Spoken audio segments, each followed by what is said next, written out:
Jacques Hoggard, vous avez été colonel de la Légion étrangère au 2e régiment étranger de parachutistes et vous avez commandé les opérations spéciales au Kosovo. Donc vous connaissez, je ne dis pas heureusement, mais malheureusement, évidemment, ce qu'est une guerre avec toutes ses conséquences. Et votre livre, La guerre en Ukraine, est sous-titré « Regard critique sur les causes d'une tragédie ». C'est une tragédie, la guerre entre la Russie et l'Ukraine, mais c'est quand même la Russie qui l'a déclenchée. C'est elle qui a franchi la frontière de l'Ukraine et qui a attaqué l'Ukraine. Le 24 février 2022. Exactement. Mais encore faut-il en chercher les causes. Et les causes, pour vous, manifestement, elles sont attribuées aussi bien à Poutine qu'aux États-Unis. Les causes, je les attribue même davantage, je vais vous dire, c'est ce qui est choquant pour certains évidemment, au clan occidental qui a refusé la main tendue par les Russes. Et nous avons repoussé la Russie dans un camp... C'est-à-dire la main tendue par Poutine. Oui, la main tendue par Poutine. Il a demandé à rejoindre la famille européenne, comme on disait alors. Il a demandé même à rejoindre l'OTAN, à l'époque, s'attirant d'ailleurs des réponses plutôt positives des présidents américains successifs, mais dont l'administration ne les a pas suivis. Donc ça c'est quand même une réalité qui est sourcée côté américain, côté britannique, côté otanien. Et donc je pense que l'honnêteté consiste dans un drame de cette nature, parce que c'est un drame épouvantable, à essayer d'en comprendre réellement les causes, avec calme, avec honnêteté, avec opiniâtreté, pour trouver les bonnes manières d'en sortir. Parce que ce qui me paraît essentiel aujourd'hui, c'est que cette guerre s'arrête, qu'elle s'arrête rapidement, que la diplomatie reprenne ses droits. Et pour que la diplomatie reprenne ses droits, il faut qu'il y ait un minimum de vérité. Il n'y a pas de paix sans justice et il n'y a pas de justice sans vérité. Donc je pense que c'est fondamental. Mais il y a une vérité aussi qui s'impose. Oui, il y a une vérité. C'est qui bombarde en permanence les Ukrainiens? Pas les Ukrainiens, pas les Américains. Mais écoutez, on pourrait remonter à ce moment-là au démarrage de la guerre du Donbass en 2014. Qui a bombardé les populations ukrainiennes, russophones de l'Est du pays, sinon l'artillerie et l'aviation ukrainienne? Donc, il y a quand même 15 000 morts, dont à peu près la moitié d'enfants ukrainiens qui ont été tués par l'armée de leur propre pays. Alors tout ça, on pourrait parler longtemps évidemment, mais ça c'est un fait. Donc vous considérez que, au fond, l'offensive, car il s'agit toujours d'une offensive russe contre l'Ukraine, est justifiée? Non, parce que je pense que c'est... si vous voulez, la guerre, c'est toujours la prolongation de la politique par, à mon avis, de mauvais chemins. Moi, en tant que soldat, je crois que je peux le dire. La guerre, c'est le dernier recours quand rien n'a pu être réglé avant.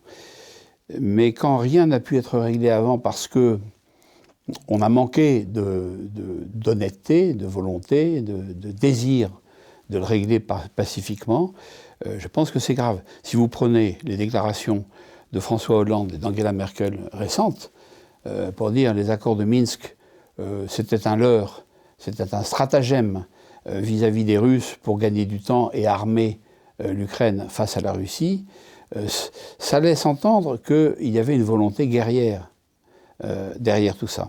Et moi je le pense parce que, encore une fois, j'ai cet exemple lourd pour moi, qui m'a amené à quitter l'armée française en 2000, du Kosovo et de l'attitude de l'OTAN, de l'Occident derrière, à propos de ce petit pays d'Europe qui est la Serbie, sur lequel une coalition de je ne sais plus combien de pays a tapé, frappé, en dépit du droit international, puisque c'est aussi une vraie question, le respect des frontières.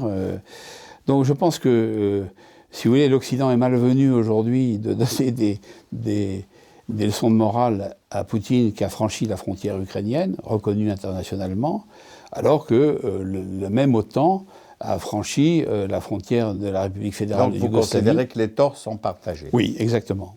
Exactement. Je considère que les torts sont partagés. Que Poutine est aussi coupable que, finalement, les Américains notamment et l'OTAN, qui est autant agresseur que les Russes.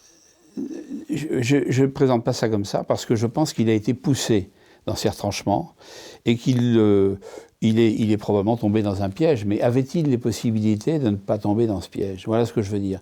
Si vous reprenez, je reprends toujours mon exemple du Kosovo, nous n'aurions pas la situation actuelle si, à l'époque, la Russie s'était trouvée être la Russie d'aujourd'hui. Alors vous me direz, on peut remettre Paris en bouteille avec ce genre de raisonnement. Oui, mais rappelez-vous, cette brigade russe déplacée dans la nuit de Bosnie-Herzégovine sur l'aéroport de Pristina, la capitale du Kosovo, pour y empêcher en fait un débarquement britannique majeur. Ça s'est arrêté là parce que la Russie de l'époque n'était pas la Russie d'aujourd'hui, elle n'en avait pas les moyens. Donc on a, en Occident, à mon avis, fait un calcul erroné en pensant que, la Russie de Poutine était forcément notre ennemi, était l'héritière de l'URSS. Je pense que c'est une erreur politique qui a été commise dans les années suivant l'effondrement de l'URSS, au début des années 90. On a refusé plusieurs fois la main tendue de Poutine vers l'Occident, que ce soit vers l'Europe ou vers l'OTAN. Vous considérez que c'était sincère de la part de Poutine je le de crois. Vouloir presque intégrer l'OTAN à ce moment-là? Je le crois. En tout cas, le monde occidental. Je le crois, parce que ne serait-ce que pour des raisons économiques, à l'époque, il regardait vers l'Ouest. Et le mur de verre, ou le mur d'acier, si vous voulez, auquel il s'est heurté, je pense du fait de la politique américaine, et plus encore de l'administration américaine. Encore une fois, les présidents américains me semblaient plus ouverts dans cette opération d'ouverture. Mais au fond, je crois que la politique américaine avait un cauchemar. Ce cauchemar, c'était une Europe unie, pacifiée, un espace économique ouvert, de l'Atlantique à l'Oural. Le vieux rêve d'un certain général de Gaulle. Et je pense que ça, c'est le cauchemar de l'administration américaine depuis toujours. On a envie d'une Europe relativement pacifique, mais une Europe soumise aux intérêts américains. Alors qu'est-ce qui se passe aujourd'hui? On le voit bien à travers nombre d'exemples, y compris en matière économique. L'Europe est soumise aux intérêts américains. C'est quand même une tragédie. C'est une tragédie. Le coût humain est considérable. Il est considérable. On n'a pas de chiffre exact parce que je pense qu'il y a une... C'est normal dans toute guerre.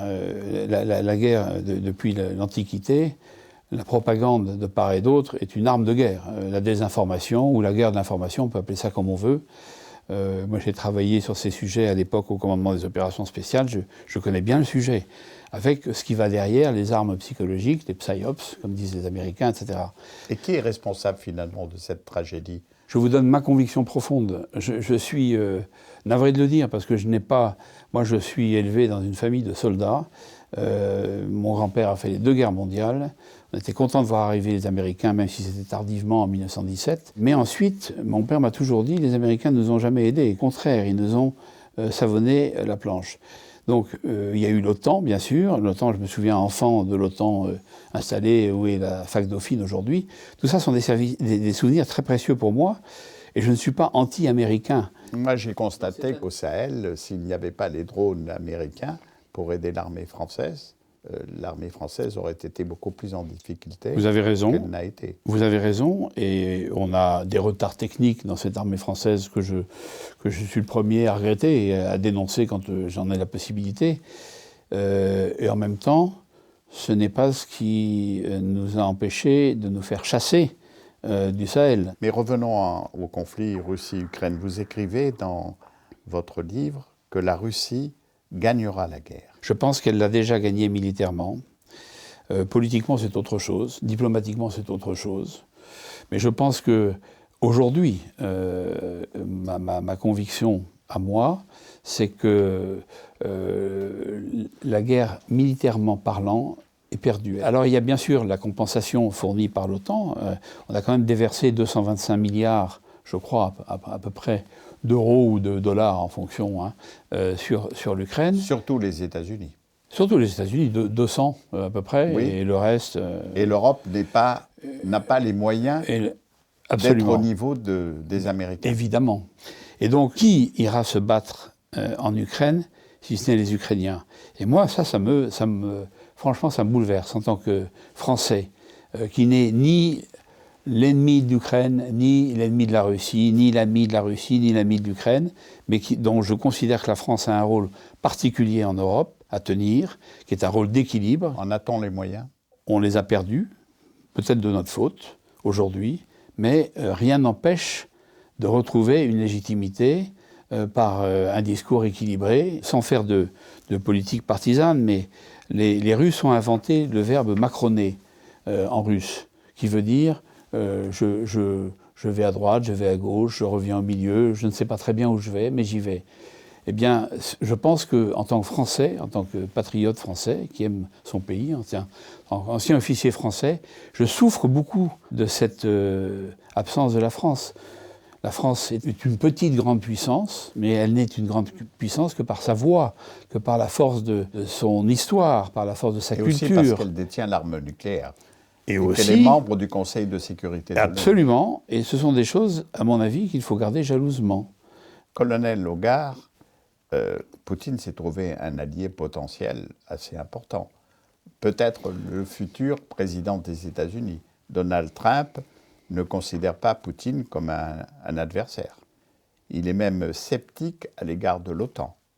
Oui, c'est pas nouveau. C'est lui qui avait déclaré en 2017, je crois, ou 2016, que l'OTAN était une organisation obsolète à l'époque. Oui, mais là, il a passé un nouveau palier. Oui, le 11 février, oui, le dimanche 11 février, oui, il a passé un palier. Il a dit clairement, vous avez raison, de toute façon, que Poutine n'est pas un adversaire. On est aussi en campagne électorale. Oui. Si on regarde tous les présidents américains des 20 ou 30 dernières années, ils ont tous au moins un conflit ou deux à se reprocher, entre guillemets. Pour de bonnes ou de mauvaises raisons, c'est un autre débat. On peut en discuter. Mais en tout cas, Trump n'a pas de conflit à se reprocher. Donc, non, mais lui, il va même jusqu'à encourager Poutine à faire ce qu'il veut et ce qu'il a envie de faire. Oui, bon, d'accord, c'est de la campagne électorale, mais enfin, Trump, il n'empêche que... Trump est un personnage quand même un petit peu particulier, dont on a du mal à cerner un peu les différents aspects. Moi, je ne suis pas trumpiste, encore une fois, moi, je suis ni poutiniste, je suis français et je souffre pour mon pays. Et pour l'Europe, qui est un continent qui m'est cher, parce que c'est un continent qui est fondé sur des valeurs communes, même s'il y a des cultures communes, des différences légitimes entre les nations et les peuples, je pense qu'on a une histoire commune, c'est un continent commun. Donc oui, je fais ma prière tous les jours pour que la paix revienne, parce qu'il n'y a rien de pire que la guerre. Comment peut-on réamorcer de toute façon une négociation ? Je pense que, hélas... Si Poutine a gagné la guerre, comme vous l'écrivez... Il se déclare aujourd'hui prêt à la négociation, et je pense qu'il l'est. Alors maintenant, la négociation sera dure, parce qu'il n'y a pas de négociation de paix, il n'y a pas de diplomatie sans quelqu'un qui est en position de force et quelqu'un qui est en position de faiblesse. Je crois aujourd'hui que le président Zelensky est en position de faiblesse. Tout le monde le reconnaît. L'Europe a perdu dans cette affaire? Oui, beaucoup. Ça aussi, ça me rend malheureux. Il y a une personnalité pour laquelle j'ai peu de sympathie, qui est Ursula von der Leyen, présidente de la Commission européenne, qui se prend pour un chef d'État. Elle n'est pas un chef d'État.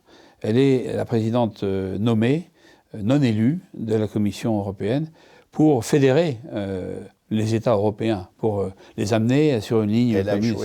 Et je pense qu'elle a échoué. Et au bout du compte, c'est la vie des jeunes Ukrainiens qui est en cause. Et ça, j'aimerais bien que quelqu'un le dise, quand même. Ni Ursula von der Leyen, ni les chefs d'État occidentaux ne le disent. Il faut que ce soit dit, quand même. Alors, colonel Hogar, je rappelle le titre de votre livre, « La guerre en Ukraine, regard critique sur les causes d'une tragédie ». Et vous avez été critique. J'ai été critique, parce que vous m'avez poussé à l'être, forcément.